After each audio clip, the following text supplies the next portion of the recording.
إله با مهدله جدكي ديرا oo dhibka badnaa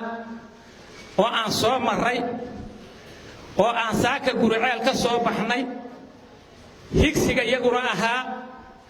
goobta aan joognay inaan soo gaaro ilaahayna nabad iyo barwaaqo nagu soo gaariyay rabitaankeenni ilaahay guuleeyay hadafkayagii ilaahay guuleeyay ilaaha baan u mahad celinaynaa marka hore bacdil mahad rabbi waxaan salaamaynaa oo salaamaya anoo afka bulshada meesha fadhida ku hadlaya oo aan jidka dheer isla soo qaadna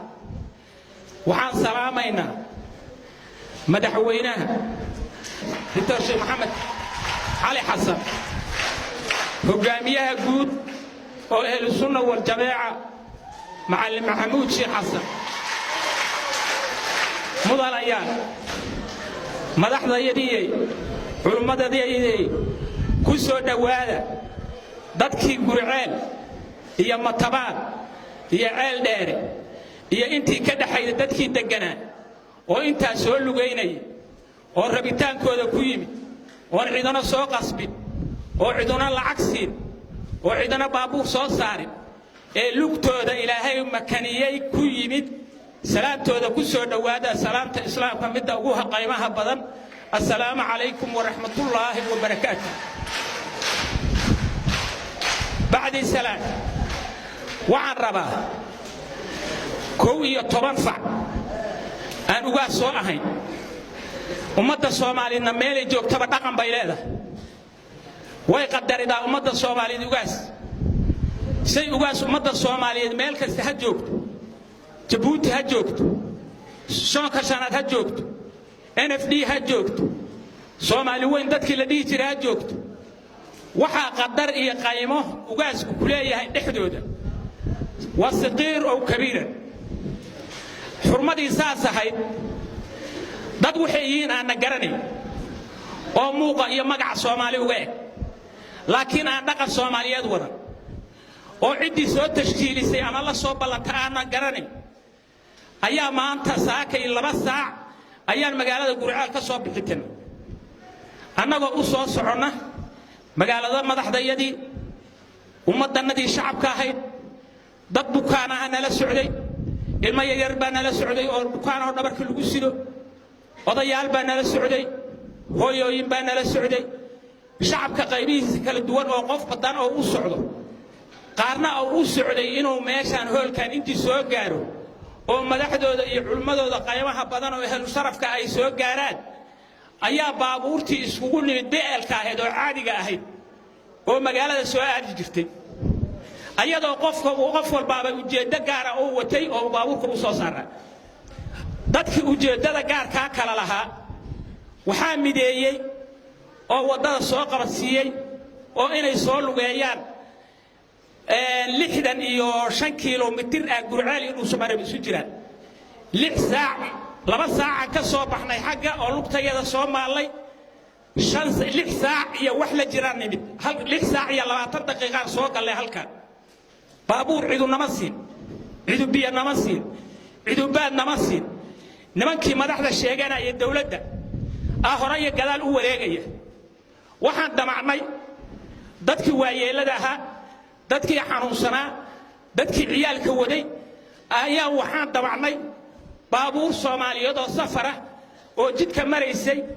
inaanu barino oo niraado war dadkan meel biyale iyo ama beel la geeya ilmahan meel geeya waxa baabuurtii oo dhan wada qabsaday oo xirxiray taliyaha saldhigga gurceel ku xigeenkiisa niman military ah niman magac kale oo lagu sheegayo magacooda ma aqaan oo magacyo gaar ah loola baxay ayaa dadkii celiyay baabuurtii naqaadaysay waa naloo diiday dadkii baabuurta watay waa la dhibaateeyay baabuurtii saakay aan wadanay oo baabuurtii beelka ahayd oo caadiga ahayd oo ummadda Soomaaliyeed oo dhan u shaqay jirtay oo ganacsata saaran tahay oo bukaan saaran yahay oo dad magaaladan u socda ay saaran yihiin oo dad xafladda ka soo qayb gali lahaa ay saaran yihiin ciidanka danab lagu sheegayo way ayaa waxay isku dayeen dhuusamareeb iyo guriceel inay kala jaraan waxa weeye marka ninka la yiraahdo cali caarif nin la yiraahdo waagi jabuuti xornimada doonaysi nin la yiraahdo cali caarif oo canfar ah ayaa taliyaan waxa wata faransiiska qofkii jabuutiyana oo ama wax garada ama ganacsada ah ama ka dhiidhiya dhibaatada gumaystuhu leeyahay ayay waxay daba dhigeen ninka la yiraahdo cali caarif